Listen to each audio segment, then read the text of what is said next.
Well, I started at 15. I moved to Potter's Bar to the Norfolk Kennels, and I lived in there, and I worked for Gordon Hodson, late Gordon Hodson, who many years later finished up working here alongside me in the next block at Hove, and I was a kennel hand there, and Frank Melville, who went on to be a top trainer, and then in charge of the NGRC then. I worked with him as a kennel hand, and then head lad, didn't have assistant trainers then.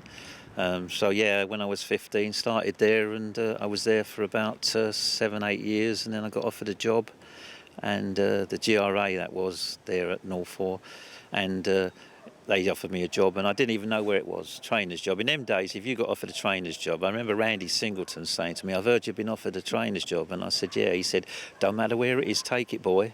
And I did. I really didn't even ask where it was. They said, "Look, there's an interview, do you want to go?" There was 2 of us, and I said, "Yeah, I'll go, where is it?" And they said, "Shorefield." I didn't even know where it was. I thought it was in Ireland. So I said, "Yeah, okay." And I went up to Shorefield, and I did get the job. And I moved up there, and I was there for 3 years, and it was a different world, really different world. It was a peculiar.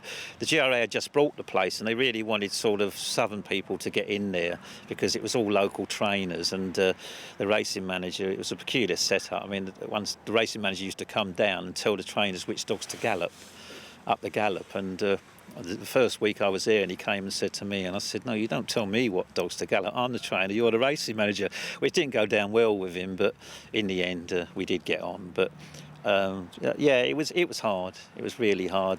Everybody talks about needing more money in the sport. I think that goes without saying, and prize money increases and things like that. But how concerned are you about welfare in the sport at the moment? Well, very, very. I mean, there's things going around at the moment about dogs and, disappearing or what, being put to sleep. I mean, everybody has dogs put to sleep. If an injury's bad, we had 2 last year, and it breaks your heart when it happens, but you've got to look at it and is it good for the dog to try and save it? Can you save it? And what's it going to go through? And we had, I made this. It's me. It's down to me. It's not the owner. It's me. It's not the kennel staff. I make the decision. And if I feel that the dog has to be put down, as I say, we've only had 2 put down in the last couple of years, touch wood, and they were bad injuries. And if we can save them, we will. We know it's expensive to try and save a hock and all that, but I think 99.9% of dogs can be saved, but I think sometimes it's a bit easy just to say, "Oh well, it's a bit expensive and it's aggravation keeping it for 3 or 4 months and nursing it back, so the best thing to do is put it down." But I think they're thinking of themselves more than dogs. There's a terrible lack of dogs. People are not breeding. People have stopped breeding in England. Well, England, Scotland, there's nothing. Say Dave Woods has stopped up in Scotland, who does the Quest House dogs. Around here alone, within 5-mile radius, when I come here, there was maybe 8 local breeding places. The Glyn Bridge was bred up the road. The Saxby's just 200 yards away. They used to do supply dogs here to George Curtis and other trainers. With the Glyn prefix, but they've all gone. There's no one. There's no one now. And it's a very sad state of affairs, and prize money's got to be increased. And the money is not being put in the right directions. I'm afraid there seems to be a hell of a lot of waste that's been spent over the years. Reports that have cost God knows what. Some of these reports. I remember one a few years back that all the owners got. I, as an owner, got one, and you filled it in about what you thought about this and that, and what happened? I don't know. It must have cost telephone numbers. Someone made money out of it, the company doing it, but nothing seemed to happen. I know it's sour grapes as well, and people are going to say, especially the GBGB. I mean, I've never understood how all the money was spent on offices in London with massive rent when there could have been outside London or even Wimbledon to save the money. I just feel that the money goes in the wrong direction. And I saw a lot of trainers do, and you need to increase prize money, and you need to get sponsors. And again, I don't think tracks and the governing body seem to make enough effort to get sponsors into the game. You need sponsors. If you haven't got sponsors putting up good prize money, people are not going to buy dogs. And then when the dogs are not about, you haven't got the tracks. How much have things changed for trainers? Have things changed a lot in the years you've been training?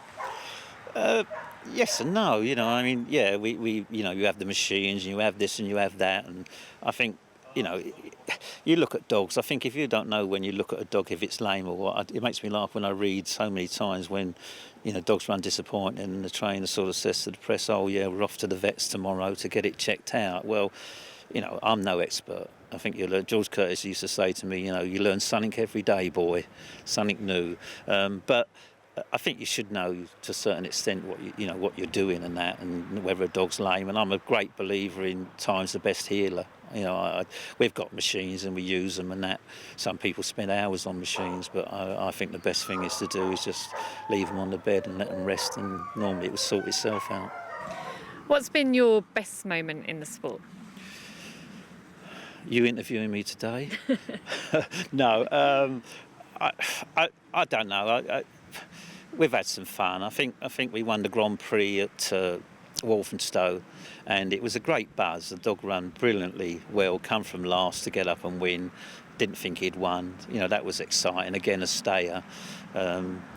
Having dogs in the Derby final is always great. I mean, we've been in 3 or 4.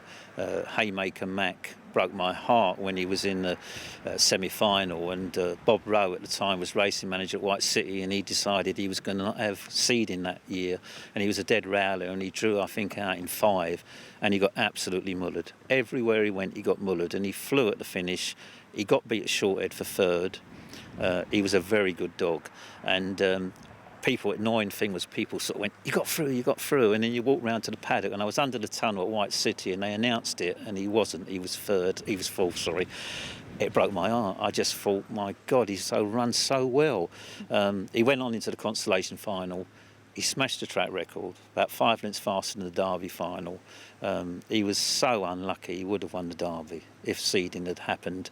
What would put the icing on the cake of your career? What would mean you look back and think, that was really good? Well, obviously winning the Derby would be like the greatest thing in the world, isn't it? We've been in 3 or 4 finals. Smoking Bullet was he was a super dog, and he was owned by Vinnie Jones and John Ward. Those were great days. But yeah, winning the Derby is obviously what it's all about.